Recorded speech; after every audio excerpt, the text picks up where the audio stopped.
ดีใจบ่ในเค ดี รื่อง ใจ น้องแก้วด้วยฉัน ดีใจยายั่วก่อนเลย ในอาหารเนาะ เคยมี ชั่วเบียบัง เคยมีบ่ผ่านมาผู้เอาให้เขานี่ บ่เคย บ่เคย บ่เคยผู้เอาให้เนาะ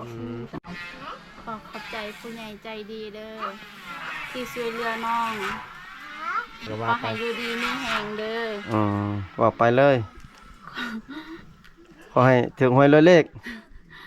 ขอให้ถึกหวย ด้วยเลขเนาะ โดย สุขภาพแข็งแรง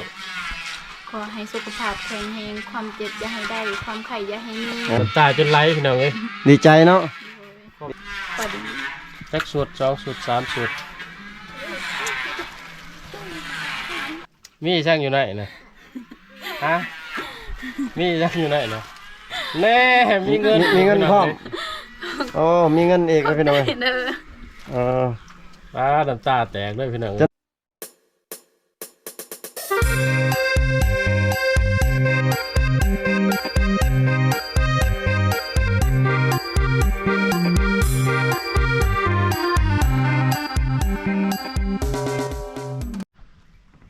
สบายดีเด้อสบายดีพ่อแม่พี่น้อง FC ฝั่งลาวฝั่งไทยพี่น้องเอ้ยเนาะกะยินดีต้อนรับ FC เข้าสู่ช่องบ่าวผู้ไทยคือเก่าเนาะพี่น้องเนาะมื้อนี้บ่าวผู้ไทยเดินทางมากับบ่าวไก่พี่น้องเอ้ยเนาะมาเป็นสะพานบุญให้ FC ของบ่าวไก่พี่น้องเอ้ยเพราะว่าเพิ่นได้เอา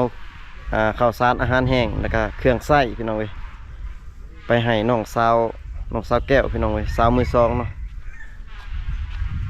ตอนนี้กำลังเดินทางไปพี่น้องเอ้ยกำลังสิฮอดหมู่บ้านของน้องสาวแก้วพี่น้องเครื่องกับโอ้ลายเลยพี่น้องเอ้ยนี่มีเครื่องใส่เครื่องซอย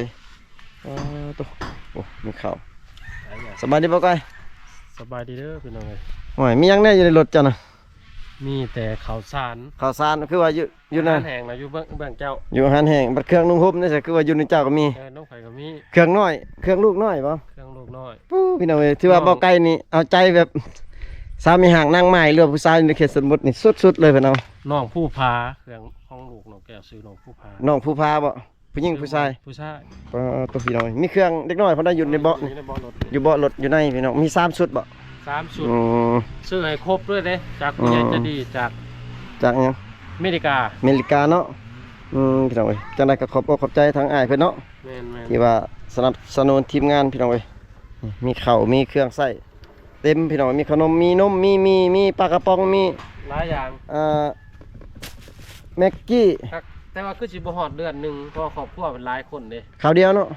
16คนหรือ11คนนี่แหละ ปอตัวพี่น้องเอ้ย มึงมีไผออกเคลื่อนออกซ่านเด้เท่านั้นแหละเข้ามา ไปเดินทางต่อเนาะ ไป ตอนนี้กำลังสิฮอด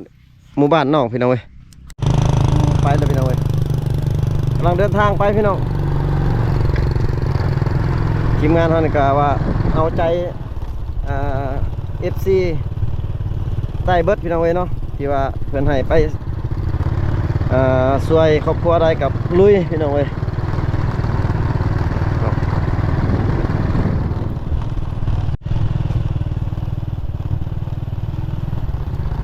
กำลังฮอดหมู่บ้านของน้องพี่น้อง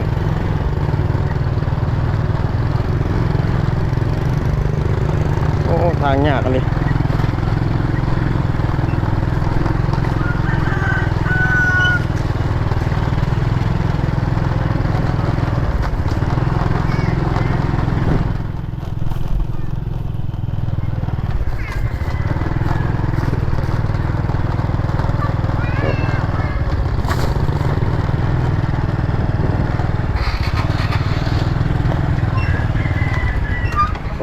พี่น้องเว้ยหักกระหอดหักกระหอดเพื่อนน้องเพิ่นพี่น้องน้องเพิ่นไปใช่เมื่อกี้นี่เจ้าเคย ไป สปีกกับน้องแล้วบ่เมื่อกี้นี่ ไปเอาแม่ เอาแม่แล้ว เพราะผู้ใหญ่ใจดีเพิ่นอยากเห็นแม่ เห็นแม่เฒ่า เห็นไม่เท่า นี่เป็นเพื่อนซ่านของน้องเพิ่นพี่น้องเว้ยก็เครื่องมาฮอดแล้วเนาะ ทางกับคนมาแล้วพี่น้องเอ้ยมี มา หลาย ฮอด สิ่ เทือน งหลายอย่างสบายดี สบายดี อันนั้นแม่น้องแม่น้องเนาะ โดย ซื้อได้ไหม จะดังตีชื่ออยะชา ระยะซ่า ระยะซ่า เอาลงก็ได้มือน่ะบ่นกก็ได้พอละ อายาชา บ่มีชื่อบ่หรือว่าเขาเอิ้นชื่ออะไรอาญา ชื่อ นั่นอาญานี่เนาะ ชื่อแม่นั่นแหละก็ชื่อ แม่เวียง แม่เวียง ในเวียง อ๋อ ก็ชื่อลูก ชื่อลูกคือเก่าเนาะแต่เขาเอิ้นว่ามันเป็นเอิ้นชื่อลูกนั่นแหละ ชื่ออะไรเขาเจ้าเอิ้นแบบชื่อของลูกเด้พี่น้องเอ้ย อืม ทางชนบทแต่ชื่อแท้จะบ่ฮู้ว่าชื่อแนวใด บ่ได้ไปเวียกไปงานบ่มื้อนี้ บนเวียกติอายุ เป็นหยังเจ็บขา ก็ติไอ้ระพดองติบนเบิกต้นไม้มาติ แม่เพิ่นเจ็บขาเพิ่นน่ะ บ่ได้ไปเวียก เป็นประดงบ่อิหยังนี่แหละเพิ่นว่าบ่ได้กินยาบ่แม่ เอาเลยจ้าเอาประไอ้เจ้า บ่มีเงินสิซื้อยา เอา อืม เจ็บขาจักมือแล้ว ชื่อ ในลาอาทิตย์หนึง ได้แล้วอาทิตย์หนึง อ๋อ พี่น้องเอ้ย แต่บ่มีเงินรักษา ซื้อยาก็บ่มีเงินพอได้แต่หาหน่อไม้หน่อหยังกินเนาะโอ้พี่น้องเอ้ยพอดีแล้วนี่อาหารนี่ก็หลายเต๋อได้ปองป่าก็เป็นแพ็คพุ่นแล้วมีขนมแน่พี่น้องเอ้ย มีเครื่องให้พร้อมเครื่องหยังนี่เครื่อง เครื่องเล็กน้อยบ่ เครื่องลูก อันนี้ เครื่องลูกบ่บ่แม่นเครื่องแม่เด้อนี่เครื่อง เค ลู รื่อก งลูกเครื่องเล็กน้องเพิ่นว่ามื้อนั้นว่า อืม บ่มีเครื่องนุ่งให้ลูกเด้ อืม ก็ได้ซื้อมาอยู่3ชุดนั่นนี่บ่ฮู้ว่าสิน้อยสิใหญ่แต่ก็เลือกเบอร์น้อยที่สุดพี่น้องเอ้ยภายในอยู่เฮือนมื้อนี้อยู่เบิ่งคนบ่ อยู่เป็นแบบผู้ใหญ่4คนกับว่าเด็กน้อย4 อืม อืม แต่ว่าเอื่อยบ่สบาย อยู่เฮือนนี่ เจ็บปาก อืม กินข้าวก็บ่ได้ อ่า อ๋อ อ่อนได้กันเนาะว่าเนาะ คือว่ามีแต่ผู้เป็นคือว่ามีแต่ผู้เจ็บอยู่เฮือน เป็นอะไรอยู่นำกันหลายคนโพดบ่จักคน คือ นั่น ว่า แหละ เจ็บ 16หรือ1716หรือ11 16 16คน อ๋อตั แต่ ว ว่าอ้ายน่ะก็สิลงปะ สิลงเฮือนแล้ว โอ้พี่น้องเอ้ยได้ๆรู้สึกดีใจอยู่บ่แม่ ดีใจอยู่บ่ ได้เครื่อง ใจ น้องแก้วด้วยฉัน ดีใจ จ้าอยู่ก่อนเลย อืม ได้อาหารเนี่ยเนาะ เคยมี ชั่วเบียบัง เคยมีบ่ผ่านมาผู้เอาให้เขานี่ บ่เคย บ่เคย บ่เคยผู้เอาให้เนาะอืม เข้าในชอบนึงนี่ได้บ่เดือนหนึง ฮอดบ่เดือนหนึงนี่ โดยบนเดือนหนึ่งเท่า 15มื้อ20มื้อบ่ฮอดบ่20มื้อประมาณ ประมาณ10ปลายมื้อ เบิร์นน้ำบาดเดาไปเราเบิร์น 2-3มื้อ เออสูงสุดทิศหนึง ประมาณ2ทิศไปสาสุด 2ทิศประมาณ10 11 12มื้อ เพราะว่า15 16คนเด้ อ๋อพี่น้องเอ้ยกำลัง ไว้ กินได้ซะแม่นเบิดบ่นี่ นี่ ลูกเป็นลายแม่นเบิดเลยเด็กน้อยพี่น้องเอ้ย ใส่ลูกน้องแก้วด้วยใช่ น้อง ไล่จะไป โอ้ยัง นอน ยังน้อยยังได้ลูกน้องเนาะอืม 6 เดือน มันว่ารู้สึกดีใจหลายพี่น้องเอ้ยที่ว่ามีผู้ใหญ่ใจดีจากต่างประเทศช่วยเหลือ แต่ว่ามาทายมื้อนั้นผู้ที่ส่งรูปไปเพิ่นเบิ่งเพิ่นก็ถือว่าถูกใจอยากช่วยเหลือนะสงสารเพิ่นเบิ่งคลิปในอ้ายทายมื้อนั้นแต่เพิ่นผู้ที่เพิ่นส่งเงินมาให้มาซื้อข้าวซื้ออิหยังพวกมีพวกป้องป่าอิหยังแหละกับเครื่องนุ่งห่มให้ลูกเนาะก็ถือว่าดีใจน้ำน้องพี่น้องเอ้ยที่ว่ามีผู้ใหญ่ใจดี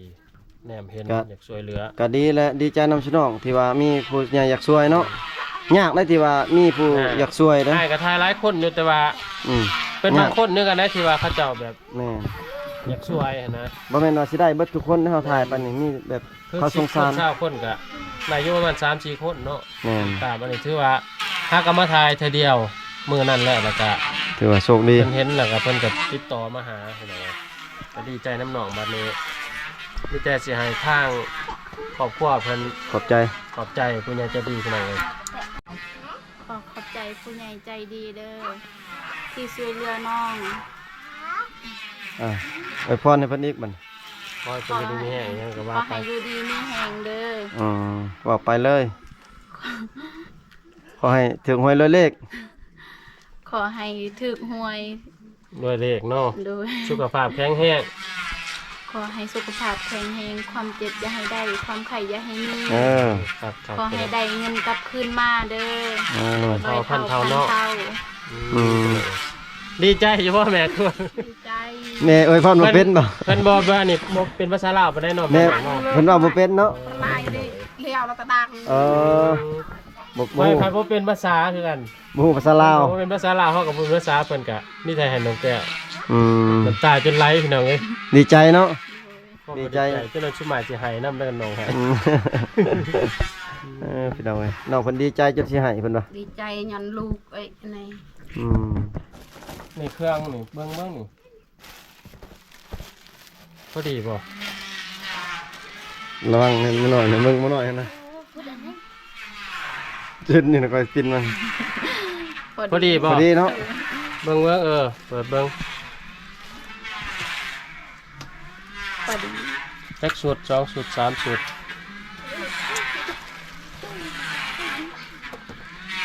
เป็นสุดเนาะ เบิดแล้วบ่มีช่างอยู่ไหนน่ะฮะมีช่างอยู่ไหนน่ะแน่มีเงิน มีเงินพร้อมโอ้มีเงินเอกเลยพี่น้อง เด้อ เออ น้ำตาแตกเลยพี่น้อง จนให้เลยเนาะ พ่อให้น้องซื้ออยู่ซื้อกินเพื่อเอาเงินให้อีก1 ล้านกีบพี่น้องเลยถือว่ามื้อนี้ ดีใจ ฟัน นะเนาะ ดีได้มื้อนี้เนาะ เมื่อคืนนี่บ่ได้ฟันบ่ยันว่าฟันเมื่อคืนนี่ เงินอยู่ใน ขอบ เครื่อง ใจเด้อ ขอบใจอีกคนนึง ให้เงินน้องให้น้องซื้อยาให้ลูกซื้อเสียงให้ลูก ก็ซื้อยาให้แม่เนาะ โดย ลูกเพิ่นตื่นดีใจน้ำหนองเหมือนกันพี่น้องเอ้ยโชค2ชั้นมื้อนี้ ถึกเลขนำ จักได้เครื่องจักได้เงินดีใจชนะบ่น้องแก้ว โดย อืม ดีใจจนมือสั่น อืมอันนี้ลูกบ่ตื่นเนาะกับลูกอยู่นำบ่แม่นลูกก็ให้นำมาจักเนาะ นี่ก็ซอยซื้ออ้ายซื้อมาอยู่ได้ นมเล็กกระซอย ทำไม2 แพ็คได้ซอยหน่อยเพราะว่ามื้อนั้น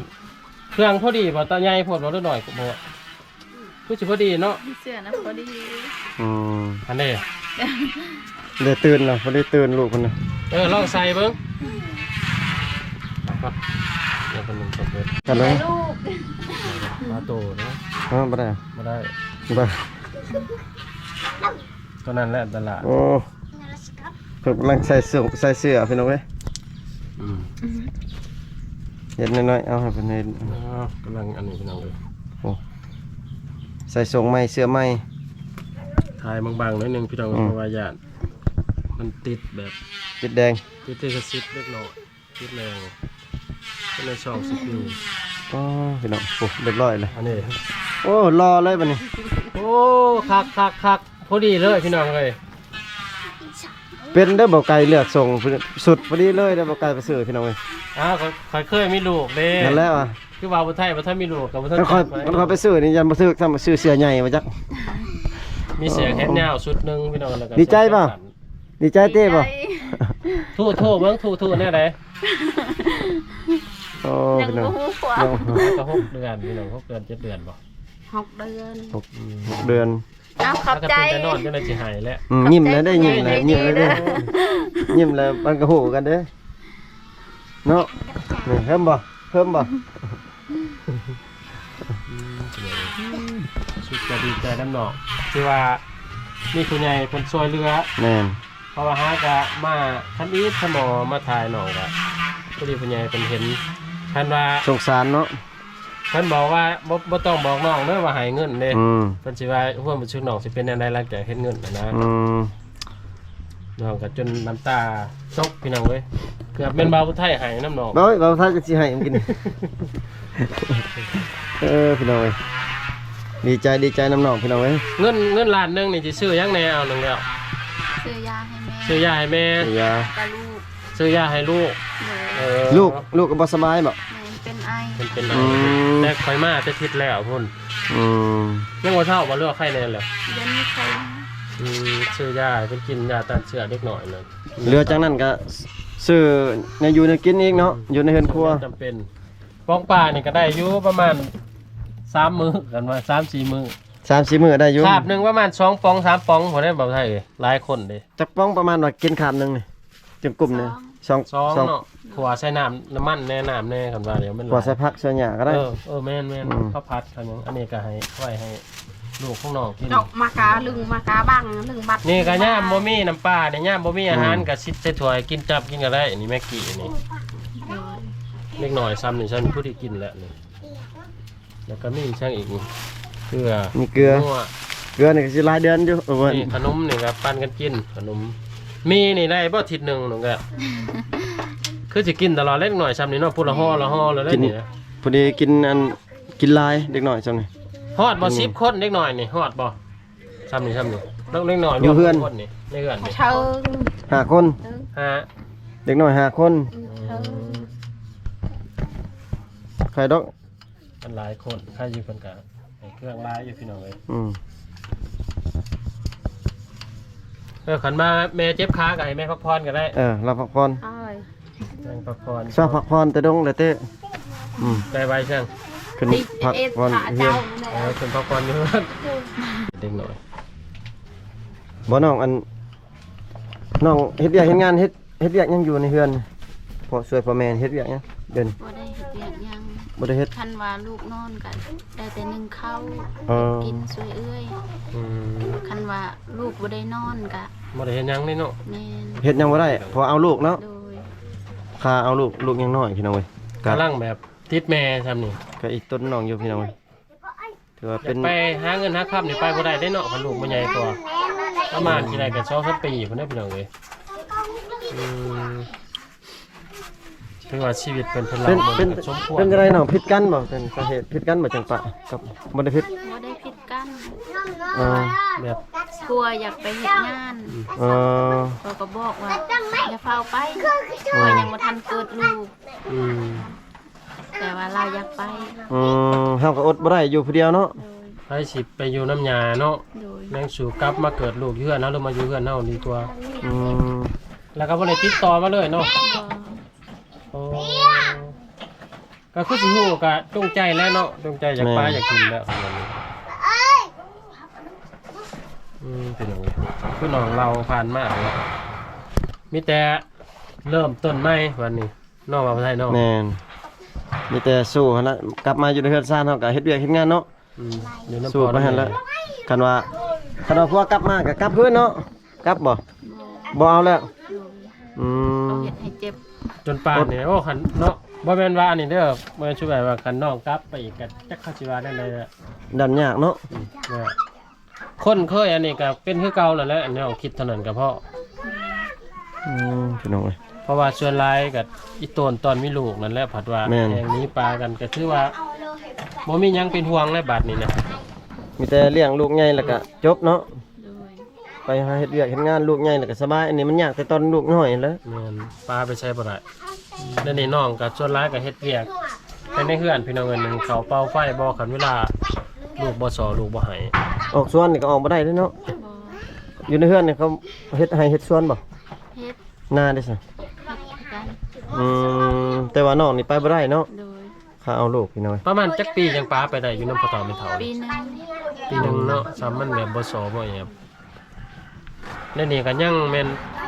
ยังสิว่าเขาโตแล้วกินนมลูกกินนมของน้องอยู่ แม่นกินนมแม่ กินข้าวป้อนข้าวน้ำอยู่เลยจังอุ้ยลุยปานนี้ จักปีน้องไปอยู่น้ำพัวน้องตะกี้ ปีหนึง อยู่เฮือนพัวปีหนึงเนาะ โดย เดียวนี่พอดีฮอด9 เดือนบ่น้องว่านะบ่ฮอดปีสำนักก็สิว่า ฮอดปี ก็สิฮอดแล้วเพื่อนี่เนาะเพื่อถือผ้านี่ แม่น พอดีมาเกิดลูกอยู่เพื่อนน้ำพอน้ำแม่พี่น้อง น้องเกิดลูกนี่มาเกิดอยู่นี่บ่ แม่น อืมแสดงว่าตอนถือผ้านั้นพัวน่ะไปเลย โดย ไปเลยน้องมาอยู่บ้านพี่โอ้เพิ่นน่ะมันบ่ได้แล้ว กันนั่นแหละคันว่าคือ บ่ได้ น้อง ดอก ครับเพื่อนนี่โอ้อย่าไปเริ่มต้นชีวิตใหม่ดี ดี ก กว่า ว่า ฮะนั่นเนาะ บางทีสิ่งใหม่ๆมันดีกว่า อืม เก่าร้อย แม่น เท่าก็มี มีแต่สู้ๆหั่นแหละน้อง